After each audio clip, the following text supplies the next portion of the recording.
Hello and welcome to the Kor'kron Dark Shaman encounter in the Siege of Orgrimmar. This is a fun fight and it gets incredibly chaotic. We tried to do this boss in a very organized and methodical way and it just didn't work.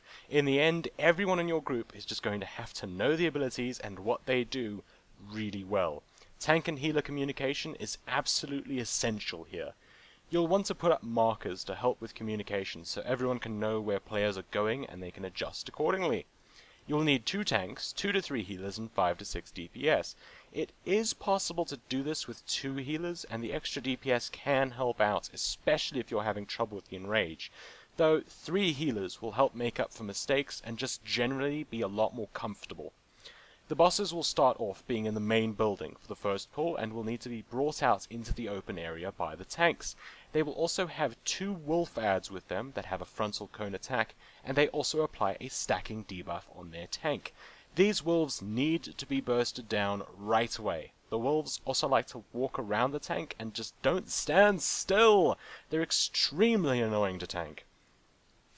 The wolves should die quite quickly, leaving you with Earthbreaker Harom and Wavebinder Cardris. The bosses share their damage evenly due to Spirit Link, so nuking down one at a time is not an option.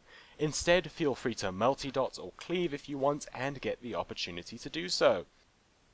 The Earthbreaker will apply a stacking debuff on his current tank called Frost Storm Strike. This means that tanks will have to swap the bosses between them whenever their stacks reset, and it's possible to do so, which is usually about 5 stacks or so.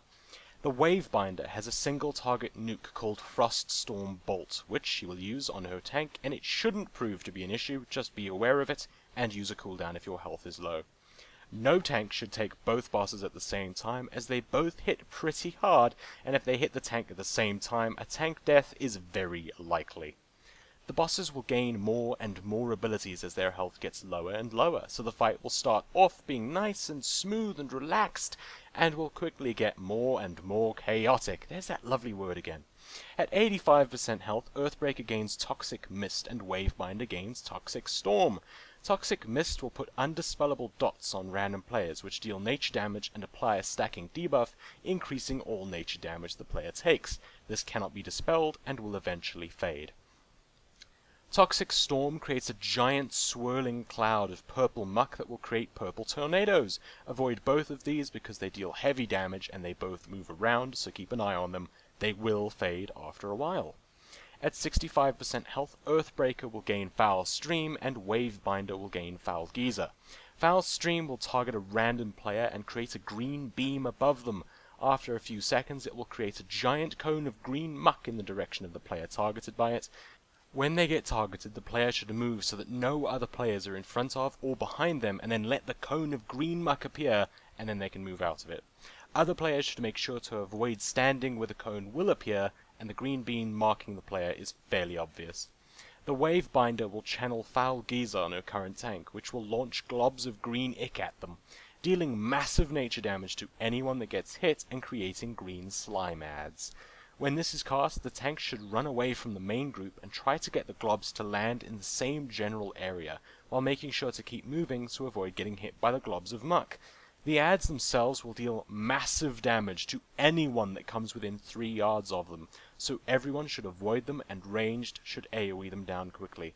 Don't try to tank them, just let ranged gun them down and stay away from them. I'm not sure about other forms of CC, but they can definitely be knocked back and death gripped. Gorfien's Grasp should work too.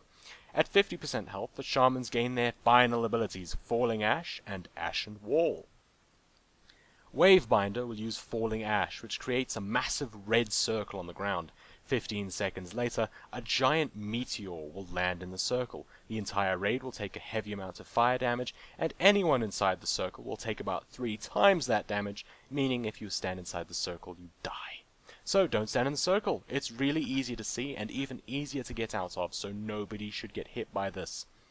Earthbreaker will use Ashen Wall, which creates a line of elementals that can't be targeted or killed, and will melee attack anyone who walks near them. The damage from this is quite high, so in general just avoid the wall completely. You can use abilities like Blink to go to the other side without getting hit. Try to tank the Earthbreaker close to the walls around the area. That way players should still be able to walk around it when it spawns. At 25% health, the bosses will use Bloodlust, increasing their damage, attack, and casting speed. They will start hitting insanely hard, and this is when your group should use Bloodlust to finish the boss off.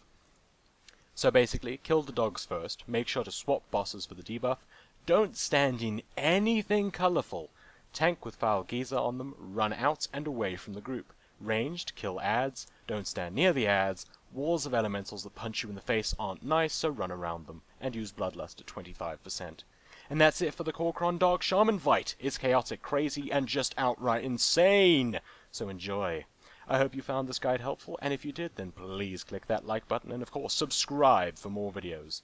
Good luck, have fun, and claim victory in the name of insert faction leader name here.